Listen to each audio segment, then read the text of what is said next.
सिंह आप सभी लोगों के सामने एक ऐसे टॉपिक के ऊपर डिस्कस करूंगा जो कि हमें मजबूर कर देगा सोचने के लिए। यदि हम संवेदनशील हैं, यदि हम सामाजिक गतिविधियों को समझते हैं, यदि हम महिलाओं और पुरुषों में कोई भेदभाव नहीं करते हैं, तो ये टॉपिक बहुत ही ज़्यादा प्रभावित करेगा हमें। जैसा कि हमारे देश में नारी सशक्तिकरण की बात की जाती है, महिला एम्पावरमेंट की बात की जाती है। मौजूदा सरकार ने तो बेटी बचाओ बेटी पढ़ाओ का नारा भी दिया है, उसको लेकर के कई योजनाएं भी लेकर के आई है। लेकिन उन सब के विपरीत हम देखते हैं तो परिणाम कुछ अलग कहते हैं। तो उन्हीं परिणामों को हमें समझ में कैसे आएगा, इसको लेकर के कई ऐसे रिपोर्ट्स पब्लिश की जाती है। बहुत सारी संस्थाएं रिपोर्ट पब्लिश करती है, देश की होती हैं, विदेश की होती हैं, सरकार की होती हैं, बहुत सारे NGOs हैं जो कि काम करते हैं। वे सारे रिपोर्ट पब्लिश करते हैं, ऑडिटिंग करते हैं। उन्हीं ऑडिटिंग के माध्यम से बताते हैं देश में किस प्रकार की महिलाओं की परिस्थिति है, किस प्रकार की उनकी स्थिति है, महिला सशक्तिकरण कहाँ जा रहा है। उसी क्रम में यहाँ पर एक रिपोर्ट पब्लिश किया गया है जो कि एक अंतर्राष्ट्रीय संस्था के द्वारा रिपोर्ट पब्लिश किया गया है।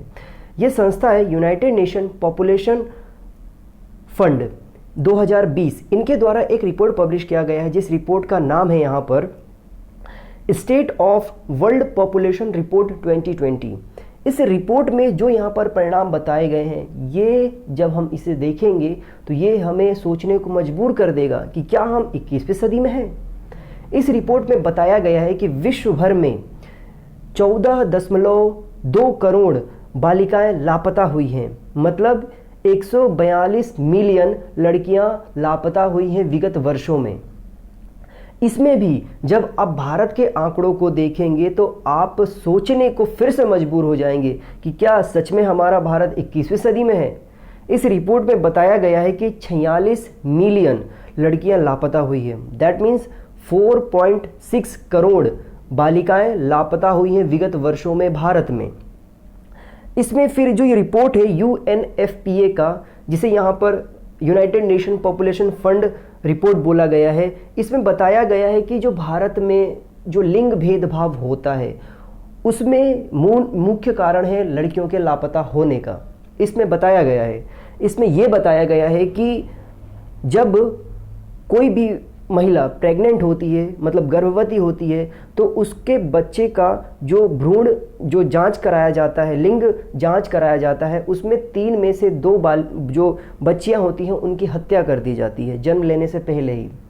इस रिपोर्ट में यह भी बताया गया है कि यदि बालिका जन्म ले लेती है तो 3 में से 1 बालिका की हत्या कर दी जाती है जन्म लेने के बाद। ये रिपोर्ट में बताया गया है। सोचना कितना मजबूर हो जाता है इंसान इन सब चीज़ों को लेकर के, मतलब कितना पाप कर देता है वो। इस रिपोर्ट में ये भी बताया गया है कि जो पूरे 100% जो यहाँ पर हत्या की जाती है उसमें से 40% तो भारत के लोगों के द्वारा हत्या कर दी जाती है और 50% चीन के द्वारा की जाती है। और पूरा विश्व के जो भी अन्य देश हैं वो मात्र 10% ही यहाँ पर सस्टेन करते हैं, इसमें इन्वॉल्वमेंट दिखाते हैं अपनी। फिर यहाँ पर ये तो हो गई भारत के ऊपर अन्य देशों के रिपोर्ट, अन्य अंतर्राष्ट्रीय संस्थाओं की रिपोर्ट। अब हम बात करते हैं भारत के द्वारा ही, भारत की सरकारी संस्थाओं के द्वारा बनाई गई रिपोर्ट के ऊपर। तो एक रिपोर्ट है जिसका नाम यहाँ पर यदि आप देखेंगे तो इसका नाम है सैंपल रजिस्ट्रेशन सिस्टम स्टैटिस्टिकल। ये रिपोर्ट 2018 में पब्लिश की गई थी।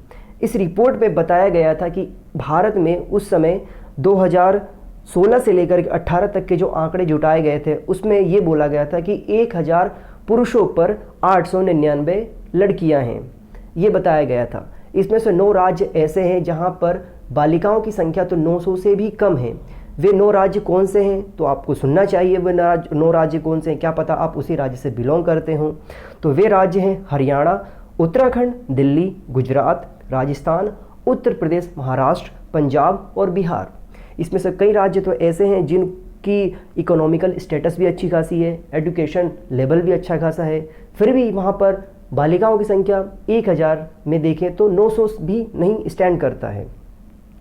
यहाँ पर जो आंकड़े में कमी आई है महिलाओं की, बच्चियों की जो हत्या की जाती है, उसमें मुख्य कारण जो बताया गया है वो बताया गया है लड़कों की चाह ज़्यादा। मतलब फैमिली के जो सदस्य होते हैं, जो परिवार के लोग होते हैं, उनमें लड़कों की चाह ज़्यादा है। कन्या बाल विवाह बताया गया है इसके मुख्य कारण में। बेटियों को मार दिया जाता है दहेज देने के डर से। ये सारा इसमें मुख्य कारण बताया गया है। इस रिपोर्ट में ये बताया गया है कि 2015 से 16 के आंकड़ों के आधार पर कि 4 में से 1 लड़की की जो शादी है, मैरिज है, वो 18 वर्ष की आयु से कम में कर दिया जाता है। ये बताया गया है 4 में से 1। सोचिए आप। फिर इसमें यह भी बताया गया है कि 20 से लेकर के 24 तक की जो उम्र होती है बालिकाओं की, उसमें शादी करने की अगर परसेंटेज देखा जाए तो ये भारत में मात्र 26.8% है, फीसद है ये। तो हम देख सकते हैं कि किस प्रकार से हमारे देश में बालिकाओं की स्थिति किस प्रकार है। जहां पर 2011 की जनगणना के आधार पर 49% महिलाओं की जनसंख्या थी और 51% पुरुषों की जनसंख्या थी। तो हम रैंडम कह सकते हैं कि 50-50% है। वहाँ पर एक तबका ऐसा है जहाँ उसे बहुत सारी चीज़ें, रिसोर्सेस उपलब्ध करा दी जाती है, और दूसरा तबका ऐसा है जहाँ पर उसे जीने के लिए सर्वाइव करना पड़ता है। तो हम कैसे एक सेल्फ रिलायंट कंट्री बना पाएंगे, हम कैसे आत्मनिर्भर बना पाएंगे? ज़रूरत ये है कि हम सभी को यहाँ पर महिला सशक्तिकरण के लिए आवाज़ उठानी होगी, ताकि हम सब एक साथ आगे बढ़ सकें। विदेशों की जब हम बात करते हैं, वेस्टर्न कंट्री की या अन्य डेवलप्ड कंट्री की, तो वहाँ पे पुरुष और महिला दोनों एक साथ मिलकर काम करते हैं, तब जा कर के उनका देश आज ट्रिलियंस ऑफ इकोनॉमी बना हुआ है। हमारे देश में क्या होता है कि महिला है तो घर में रहेगी, खाना बनाएगी, चूल्हा चौकी करेगी। हमारा देश यहीं तक नहीं रुकेगा। आप अगर प्राचीन भारत में जाएंगे तो महिलाओं को बहुत सारे अधिकार प्राप्त थे। उन्हें घर के साथ साथ बाहर के काम करने के भी अधिकार प्राप्त थे। वे सब उस समय की जो परिस्थिति थी, भारत एक समृद्ध सोने की चिड़िया यूं ही नहीं कहा जाता था, लेकिन कुछ कुरीतियों ने इस देश की जो असली वास्तविकता है उसको डुबो दिया है। तो एक लाइन है जिसे कहा जाता है, यत्र देवी पूज्यन्ते तत्र देवता रम्यन्ते, मतलब जहाँ देवी की पूजा की जाती है वहीं देवता निवास करते हैं। तो वह समय आ चुका है जो हमें एक कदम आगे बढ़ कर के सोचना होगा, ताकि सभी को एक समान अवसर मिल सके। ये एक संदेश था, ये एक रिपोर्ट थी जिसके माध्यम से मैंने आप लोगों को सकारात्मक संदेश देने की कोशिश की है। आपको ये रिपोर्ट वीडियो अच्छा लगता है तो आप अपने दोस्तों के साथ शेयर करिए, एक सकारात्मक संदेश प्रेषित करने में मदद करिए। और अन्य प्रकार की कोई जानकारी प्राप्त अगर मुझे होती है तो मैं आप लोगों को मेरे वीडियो चैनल के माध्यम से आप लोगों को पहुंचाने की कोशिश करूंगा। फिर से मुलाकात होगी। चैनल को सब्सक्राइब करिए, लाइक करिए। कोई भी डाउट होता है, कोई भी शंका होता है तो कमेंट सेक्शन में पूछिए, हम मिल करके उन सभी सवालों का जवाब ढूंढेंगे। फिर से मुलाकात होगी। Have a good day. जय हिंद।